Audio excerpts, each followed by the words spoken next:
Well, back to another match review here and it is the first one of 2021. Going to keep this relatively short and sweet because it was fantastic, right? But I'm feeling like a big bag of dog shit, and who else is feeling like a big bag of dog shit? Neil, Francis, Lennon, and I mean, I'd probably say every Celtic fan, because in my opinion, that's it done. 55 is here, and 10 in a row is dead. We did not play good in this game, guys, right? Let's no beat around the bush. We did. I think Gerrard, I mean, we have dominated the last Old Firms, but in my opinion, there was no need to dominate this Old Firm, because in the previous one we beat them 2-0. We were behind them in the league, and therefore you need to go and attack the game. I think the way Gerrard set up here, even though I think we could have outplayed them, it was kind of smart in a way. It was kind of like, right, you attack us, we don't concede goals, let's see what you can do. And in reality, it played completely into our hands, because one, we don't concede, and like I said, we don't concede, and they're fragile at the back. And what happened? Fucking disaster class for Celtic. Bitton gets himself sent off, and then they bring on, I mean, they need a goal, they take off like Christie and Griffiths and bring on Shane Duffy. I mean, the Poundland version of fucking John Abruzzi for Prison Break. I mean, it's like, what are you doing? Like, oh man, absolutely shocking there from I mean, and then at the end, El Mohammed boots the ball out when they had about, I mean, I think they had about 23 seconds to get the ball, and he just boots out for a Rangers throw in, and that just killed the game. I'm skipping over quite a lot of the game, but yeah, first half, man. I think apart from Kamara and obviously Al McGregor kept us in it, man.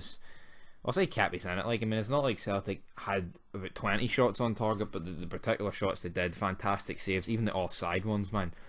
Nothing went into the back of the net, particularly the one for Griffiths. He bent it in top left. Al McGregor though tips it on to the post. Can't believe he kept that out, man. But well, I say I can't believe it, man. That's what he's capable of. Scott Steiner style, as he used to say. That's what I'm capable of.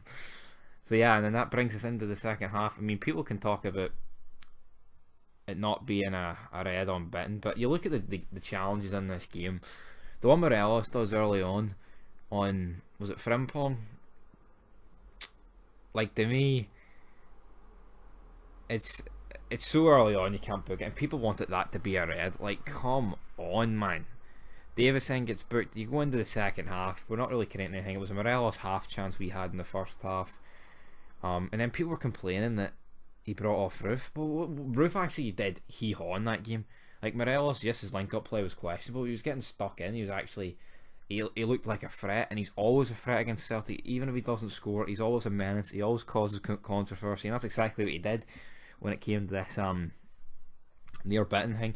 Gets the other side of him, Bitton brings him down. We can talk about if it's a red or a yellow or whatever. I think it is a red, because he brings him down, right? They can talk about Adger getting back, but look at the angle. And then Neil Lennon saying his post-match interview, oh, but he has to get past Barkas, which just like every other 578th Premiership player this season that scored past him, you know. And I think it's a red, man. I think there's no doubt about it. Then we just take control of the game. Celtic had a shot for Al Yunusi and didn't exactly do much in that department. Shane Duffy comes on, absolute shit show for him. I mean, like I said, it'd be as well being John Abruzzi's stunt double if they ever think about bringing a fucking prequel to Prison Break it. But yeah, corner, Aribo flicks it on, hits off Cal McGregor. Barkas can't get it. Morelos is running. I wish he tapped it in, man. I really do. We're gonna fucking goal against Celtic, that would have been brilliant just to rub it right in. Shane Duffy then takes out Ryan Kent. If you're talking about all the challenges bar the actual red card, this is the one that should have been a red. I mean, no attempt to play the ball in it. Like, and he makes two actual issues of contact. He hits him first, and then it's like the scissors impact, and that's, to me, that was more of a red than any of the other. Well, bar the actual red, you know. But then we hung on. And a lot of the substitutions for Celtic, man, questionable. Will Neil Lennon see this out? Guys, I personally don't think he will. Am I disappointed in that? Probably. But I think the way Gerrard set us up today was for this to happen. I just don't think he set us up in the degree where we literally create hee-haw until they went down to 10, but who cares, man? It's all about the result. 19 points clear. Fantastic. Till next time. Peace.